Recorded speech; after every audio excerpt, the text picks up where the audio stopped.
আসসালামু আলাইকুম, সবাই কেমন আছেন? আশা করি খুব ভালো আছেন। আজকে আমি আপনাদের সাথে নিয়ে এসেছি মিষ্টি দই বানানোর রেসিপি। আশা করি আমার ভিডিওটা আপনাদের কাছে ভালো লাগবে। অবশ্যই খুব সহজেই আপনাদের দেখায় দেব কিভাবে মিষ্টি দই বানানো যায়। তো এই জন্য আমি করেছি গরুর দুধ, এখানে নিয়েছি প্রায় 3 কেজির মতো। 3 কেজি গরুর দুধকে আমি প্রায় 1.5 কেজির মতো করে নিব। এই জন্য যেটা করতে হবে, দুধ ভালোভাবে বলক আসলে আলাদাভাবে একটু নিয়ে এই দুধের ভিতরে আমি যেটা মিক্স করেছি সেটা হচ্ছে ডিপ্লোমা গুঁড়া দুধ। আর আপনারা চাইলে আপনাদের পছন্দ মতো গুঁড়া দুধ ইউজ করতে পারেন, তবে আমি মনে করি ডিপ্লোমাটাই ভালো।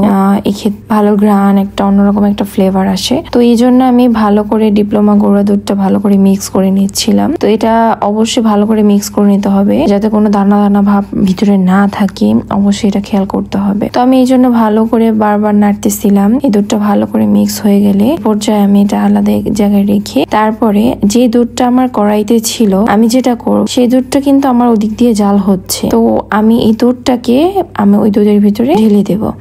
তো এই কাজটা অবশ্যই করতে হবে, চুলার উপরে রেখে করতে হবে না, চুলাকে কড়াই নামিয়ে তারপর করতে হবে। তারপর আমি সেম প্রসেসিং এ যেটা করলাম, ভালো করে দুধটাকে ভালো করে মিক্স করে আবার আমি সেটা চুলায় দিয়ে দিলাম। তো এভাবে আমার অনবরত দুধগুলো ভালো করে নাড়তে হবে আর চিনি মিক্স করতে হবে। চিনিটা আপনারা আপনাদের পছন্দ মতো দিবেন, অবশ্যই যে যেরকম মিষ্টি খেতে পছন্দ করেন আপনাদের পছন্দ মতো দিবেন।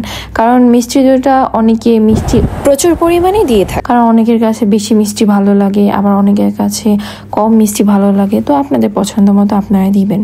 তারপর আমি ওই দুধটা ভালো করে নামিয়ে তারপর এখান দিয়ে আমি এটা কি করতেছি তো ভালো করে দেখতেছি। এখানে আমি করলাম ভালো করে আমার পরিমাণ মতো চিনি নিয়ে নিলাম। চিনিটাকে একটু ভালো করে আমি জাল দিয়ে নিচ্ছিলাম। আর এখানে আমি নিয়েছি লাল চিনিটা ব্যবহার করেছি। তো আপনারা চাইলে লাল চিনিটা ব্যবহার করলে কালারটা আরো ভালো আসবে। তো আমি লাল চিনি নেওয়ার কারণ হচ্ছে আমার কালারটা যাতে আরো বেশি ভালো আসে, এই জন্য। তো আমি ভালো করে চিনিটা গলিয়ে নিচ্ছিলাম যাতে কোনো শক্ত শক্ত ভাব না থাকে। চিনিটা গলানোর পরে যখন আঠালো একটা শক্ত ভাব চলে আসবে, ওই পর্যায়ে চুলা থেকে ভালো করে নামিয়ে তারপর দুধটা এভাবে আস্তে আস্তে অল্প অল্প করে দিয়ে মিক্স করতে হবে। অবশ্যই চেষ্টা করবেন অল্প একটু দিয়ে ভালো করে মিক্স করার, তারপরে একটু একটু করে বাড়িয়ে মিক্স করার। কারণ একসাথে কখনোই বেশি দুধ দিয়ে মিক্স করতে যাবেন না। এক্ষেত্রে হয় কি দুধটা দানা দানা ভাব চলে আসে, ভালো করে মিক্স হয় না, দেখা গেছে অনেক ক্ষেত্রে ফেটেও যেতে পারে। এই জন্য করবেন হালকা অল্প একটু দিয়ে ভালো করে মিক্স করে আস্তে আস্তে পরিমাণে বাড়াবেন।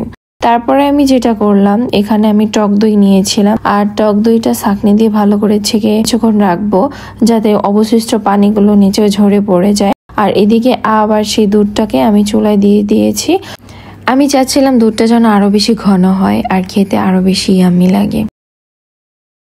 আর হ্যাঁ, অবশ্যই দুধটা যখন চুলা থাকবে অনবরত নাড়তে থাকবেন। আর এখানে আমি টক দই নিয়েছি, সাথে মিষ্টি দই ছিল। আমি 2টা দই ইউজ করব আমার মিষ্টি দইতে। আর টক দইটা আমি ছেঁকে নিয়েছি যাতে ভালো করে পানিটা নিচে পড়ে যায়। আর এদিকে আমি মিষ্টি দইটা ভালো করে আমি এভাবে নেড়ে নিচ্ছি যাতে কোনো দানা দানা ভাব ভিতরে না থাকে, এই জন্য ভালো করে নেড়ে নিচ্ছিলাম। তো আমার যখন নাড়া হয়ে গেল, তারপর এই পর্যায়ে আমি চুলা অফ করে দিয়েছি। আমার এই তো দুধটা ঘন, আমার প্রসেসিং করা পুরা শেষ। এই পর্যায়ে যখন দুধটা হালকা ঠান্ডা হয়ে যাবে, বেশি ঠান্ডা না, হালকা ঠান্ডা, সেই পর্যায়ে আমি টক দই মিষ্টি দই একসাথে মিক্স করে আমি আমার পছন্দ মতো আমি আমার নিজের পাত্রতে ঢেলে দিয়েছি। আপনারা চাইলে আপনাদের পছন্দ মতো পাত্রতে রাখতে পারেন, এটা আপনাদের ইচ্ছা। তারপর এটা অবশ্যই চেষ্টা করবেন ভিতরে যাতে কোনো বাতাস যেতে না পারে, এরকম একটা তাওয়াল দিয়ে এটা ঢেকে রাখবো। সারা রাত ঢেকে রাখার পরের দিন দেখবেন সকালবেলা একেবারে পারফেক্ট মিষ্টি দই হয়ে যাবে। আর অবশ্যই এটা চেষ্টা করবেন ঢেকে রাখার পর যখন সকালে এটা একটু নর্মাল ফ্রিজে রাখার। আর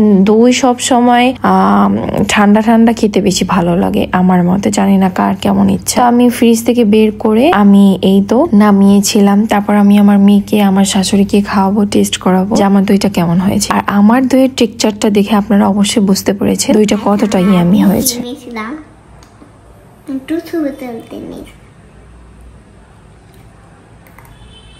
কেমন হয়েছে মাম্মি? সুপার। কেমন হয়েছে? অনেক ভালো হয়েছে। আমি তো কোনোদিন বানাই না, দই এরকম করে খাই নাই। অনেক ভালো হয়েছে, আসলে অনেক ভালো হয়েছে সত্যি। পানি কিচ্ছু হয় না, অনেক সুন্দর জমছে, অনেক ভালো হয়েছে। কেউ বুঝতে পারবে না যেটা হাতে বানাইছে। সত্যি। দেখছো কত প্রশংসা করলো, তুমি তো এত সুন্দর করে বললা না।